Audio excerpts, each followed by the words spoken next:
अब हमने इस समय इस स्टेज पे आके बाहर का कुछ भी खाना पीना बंद कर दो, कुछ भी नहीं तो बाहर तुम्हारे ऊपर चढ़ाए रहेगा, भक्ति में मन नहीं लगेगा, तीनों गुणों का प्रभाव रहेगा।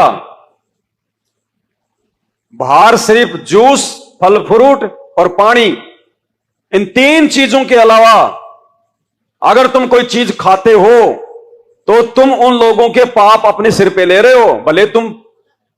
भले तुम लोग जो है पैसा दे के खरीद रहे हो, और ये भी मजबूरी में कहीं आना जाना है, घर से अपना दो टाइम का अपना खाना पैक करके चलो। बीच में खाने की सोचो ही मत, बिल्कुल भी। खा लिया, बहुत खा लिया। पानी भी अपना घर से साथ लेके चलो, अपनी बोतल, कहीं भी जाते हो तो। रिश्तेदारियों में रात को ठहरने की आवश्यकता नहीं है, इमरजेंसी है तो जाओ, दिन में जाके आ जाओ। मायके जाती हो, 5 दिन रुकने की जरूरत नहीं है, अब 2 दिन रुकने की जरूरत नहीं है। आवश्यकता होगी तो मां आ जाएगी, भाई आ जाएगा। तुम्हें ऐसी क्या आवश्यकता वहां जाने की?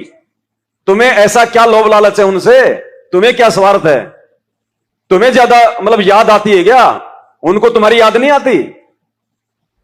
मत जाओ, ना मां के पास जाओ, कहीं मत जाओ, काल ठगेगा। अब तुम्हें असली मां मिल गई, उसकी पूजा करो, उसकी सेवा करो। और अब वो समय चल रहा है, क्योंकि देखो गीता जी क्या बोल रही है, क्योंकि हमें इन चीजों को समझना पड़ेगा। ये ज्ञान परमात्मा ने इसीलिए दिया है, हर चीज परमात्मा नहीं बताएगा। गीता जी अध्याय नंबर 3 और श्लोक नंबर 13 क्या बोल रहा है? जो व्यक्ति परमात्मा को भोग लगाए बिना अन्न खाते हैं, भोजन करते हैं, वो क्या खा रहे हैं? पाप। तो तुम्हारे अलावा गुरु जी को भोग और कौन लगा रहा है दुनिया में? तो क्या है फिर वहां? साथ संगत वालों को छोड़ के मैनेजमेंट वालों के पीछे जो भगत जुड़े हुए हैं, उनके घर भी पानी मत पियो, अब उनके घर भी भोजन मत खाओ। भले वो हमारे गुरु भाई बहन हैं, लेकिन वो गुरु को भगवान नहीं मानते, वो परमात्मा को भोग नहीं लगा रहे। और जिस घर का अन्न परमात्मा को भोग में नहीं लगता, वो पाप है, पाप।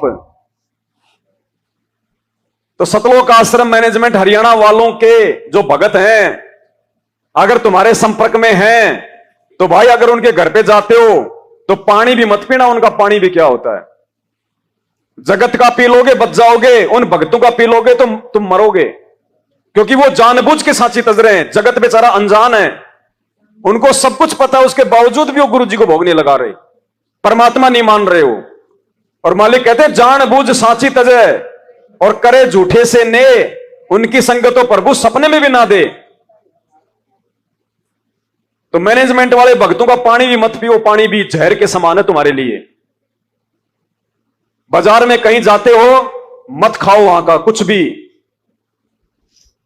वैसे भी गंदगी है, उनके विचार भी गंदे हैं, उनकी क्रिया भी गंदी है, उनका भोजन भी गंदा है। और 3 लोग का भार चढ़ेगा भाई। जब परमात्मा काशी से, जब सिकंदर लोधी ने उनसे प्रार्थना की रामानंद जी की गर्दन जोड़ने के बाद में, तो सिकंदर लोधी ने सोचा कि भाई ये कबीर जी अगर मेरे साथ में अगर दिल्ली चलें और लोग इनके प्रवचन सुनेंगे तो हिंदू मुसलमानों में भाईचारा बढ़ेगा। तो उसने रिक्वेस्ट की कि भगवान आप मेरे साथ चलो दिल्ली। तो परमात्मा ने क्या कहा था कि भैया मैं ऐसे किसी के घर नहीं जाता, मेरा भगत बने तो मैं तेरे घर पे चलूं, नहीं तो मैं नहीं जाऊंगा। तो सिकंदर लोधी ने नाम लिया पहले, फिर वो जो है परमात्मा उनके साथ गए। जबकि परमात्मा पे तो कोई भार नहीं चढ़ता, चाहे जगत का खाओ चाहे भगत का खाओ, सब उसकी आत्मा है। लेकिन परमात्मा ने क्यों हमें सिखाया कि इस काल के लोक में आने के बाद में भी भगवान पे भी वो कर्म लागू हो जाते हैं। आप और हम तो बचेंगे कहां, 2 कौड़ी के जीव कौन से खेत की मूड़ी हैं, जब भगवान भी इतनी सावधानी बरत के चलता है। तो अब नहीं, अब देखो मौका नहीं मिलेगा भाई। और इसीलिए परमात्मा कहते हैं खोकापुर में काग मिले दिन दो रे, अरबों में कोई हंस हमारा, सड़दल दोनों दीन का दिल में दोष न धार, सतगुरु का कोई एक है काल का सब संसार। इसलिए भाई भगत बन जाओ, अब अपने आप को भगत बनाओ, दूसरों को देख के मत चलो। अगर परमात्मा के पूर्ण मर्यादा में, पूर्ण नियम में अगर साथ संगत वाला भी कोई भाई बहन नहीं चल रहा है, पहली बात तो हमने यारी दोस्ती जोड़नी नहीं है, हमने किसी को अपनी सहेली बनाना ही नहीं है, किसी को अपना दोस्त बनाना ही नहीं है। भक्ति मार्ग में ये बकवाद नहीं चलती यारी और दोस्ती वाली। वहीं तक सीमित रहो जहां तक तुम मिलते हो। दास जिस भगत के घर पे जाता है, रुकना मेरी मजबूरी हो जाती है, तो रात को रुकते हैं, मालिक की चर्चा करते हैं, भंडारा करते हैं, सुबह चुपचाप निकलते हैं, ध्यान भी नहीं देते उधर कौन थे क्या नहीं थे कहां रुके थे, भूल जाओ। साथ संगति में आते हैं, बैठते हैं, मालिक की चर्चा करते हैं। यहां से जाने के बाद हमारा कोई लेना देना नहीं है इस परिवार से, ना इन भक्तों से। इस प्रकार से रहोगे तो हम कुछ बात बनेगी। तो बहुत सावधान होके इस समय अपना खुद की एक बोतल रखो, अपनी एक थर्मस वाली बोतल आती है, 24 घंटे पानी उसमें ठंडा रहता है। इतना गरीब कोई नहीं है कि एक बोतल भी नहीं ले सकता अपनी मर्यादाओं को बचाने के लिए। अपनी बोतल रखो, घर से निकलो, अपने काम पे, जॉब पे, रिश्तेदारी में, कहीं भी जाते हो, अपनी बोतल साथ में रखो।